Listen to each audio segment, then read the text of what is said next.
Hello everyone, welcome back to another video. Today we're going to be talking about more Team Fortress 2. Now, October, usually you'd be talking about Scream Fortress, and while Scream Fortress did drop and it had some bugs and they were fixed pretty quickly, I made a video previously about the zombie game mode.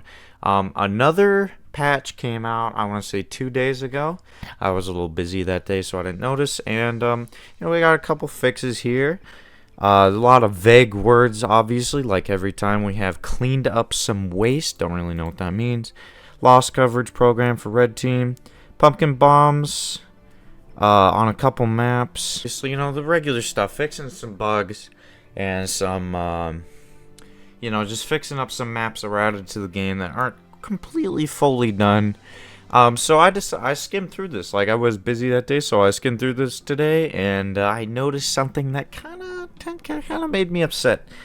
Something that I didn't know was an issue, and something that I think is going to hurt the game a lot, especially in its current state, and I'll get more into that in a second. So, what Valve has done is, obviously, besides all the other fixes, what caught my attention was this line right here: fixed. Using the extend freeze client command to continue spectating enemy players after being killed. Hey, this is Editor Nlog. I just wanted to make a clarification I noticed when editing this video. The bug fix says that it prevented you from spectating enemy players. You could never do that in a TF2 casual server. That is not what extend freeze did. I don't know why it's written out like that. Whoever fixed the issue clearly has very little knowledge on what extend freeze is actually capable of. Now, to many of you, that will mean nothing. Extend freeze was a command that you would use, and it would extend your respawn time. So after you die, as any class really, you have a respawn time as different classes and maps. There's all sorts of stuff that goes into it, but basically, there's a timer, right? You die as heavy, 10 seconds, you respawn. You could bind a button to this command in the console, and you could extend your respawn time. Now, why would you want to do that? Why would anyone ever want to do that? Why would you want to, wait longer to respawn? The reason being, and the reason why I used it and many people used it, is Team Fortress 2 is an old game, and it runs Valve Anti-Cheat, VAC as it's called. VAC does not work anymore. VAC doesn't do anything barely unless you have the worst cheats on the planet. And so modern day scripts and script kiddies decide to use, modern day scripts. Nobody's using Lamau box anymore. This is 2023. So most of the time, if there's a cheater in the game, they'll just be able to cheat because the game's old. Valve hasn't maintained its security, and it's a problem on Valve's other titles as well. I know Counter-Strike has, a lot less cheaters than it used to. It still has a bit of an issue with it, especially with Counter-Strike 2. But Team Fortress 2 being as left in the dirt as it is, has way bigger of a problem for it. So one of the ways to get rid of cheaters was, thankfully, Team Fortress 2, unlike a lot of many multiplayer games, has a vote kick system, and you can vote people out. Obviously, you all probably know that. But in order to vote people out, you need to really convince everyone on your team that somebody is cheating. Tony Allen, I think it was, made a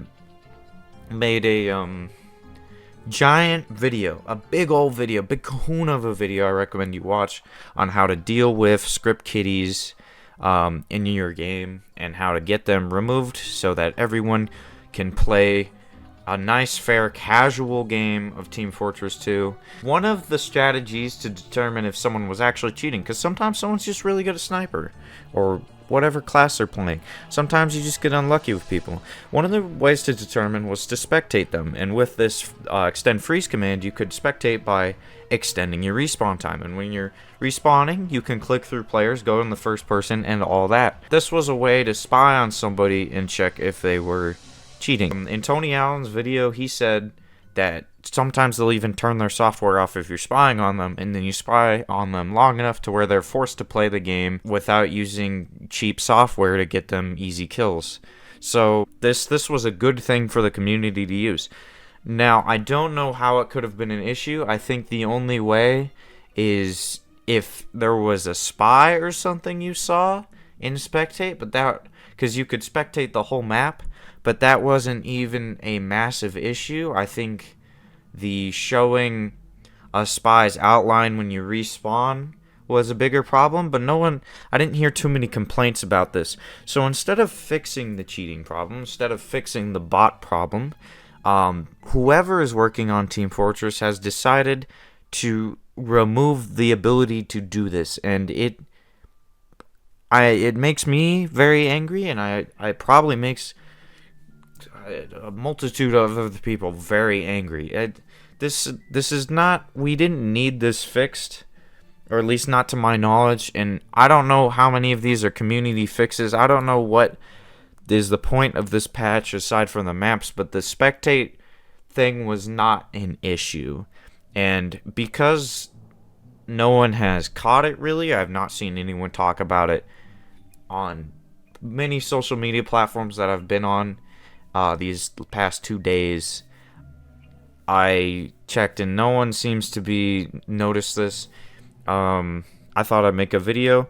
If you go to the discussion, which is, if you don't know, there's this very useless button on Steam to discuss an update, and there are very few people actually discussing the extend freeze. There are a couple people. There's a couple pages of comments. This guy has a lot to say.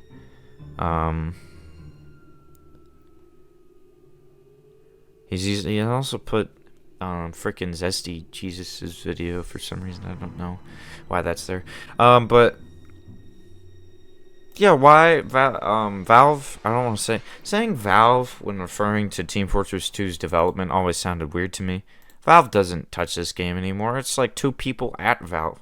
You don't refer to Gabe Newell when Team Fortress 2 isn't working. He forgot it exists. He wouldn't know what you're talking about. So I want to say the people that are working on Team Fortress 2, this is a bad change, and I hope that you revert it. I know I'm talking on deaf ears. I'm speaking to a brick wall, but it's not ideal. Nobody had too much issue with the respawn time extension. In fact, I didn't even know it was a thing until like a month or two ago when I started using it. So it wasn't a big enough issue for me to have even known about it. Well, granted, a lot of these things aren't issues for me to have known about it. A lot of bug fixes are fixing stuff on the developer side, map makers and all that people don't know about, but this was not a big problem, and I'm sure many people can agree. And I wish Valve, I gotta stop saying Valve, it's not them. I wish whoever works on this game would revert this change and understand why this was a poor decision. This is not benefiting the game in any way, and now we have one less tool to deal with children that buy a script online. In the easiest first-person shooter I have ever played. Anyway, I know that was a short video. I don't really have ideas for videos right now. I don't really have any ideas for Team Fortress 2 videos anytime soon, but I appreciate you stopping by. I know this was kind of just an update thing. I know Tyler McVicker could have done this, or literally any other person on the planet, and I'm sure someone else has. I looked, but I didn't see any. But thank you all so much for watching. If you want to see more Team Fortress 2 content, leave a like down below. That's all I know. And if you want to, just see generally videos from me, subscribe, and I will see you on the next video. Have a good day. Goodbye.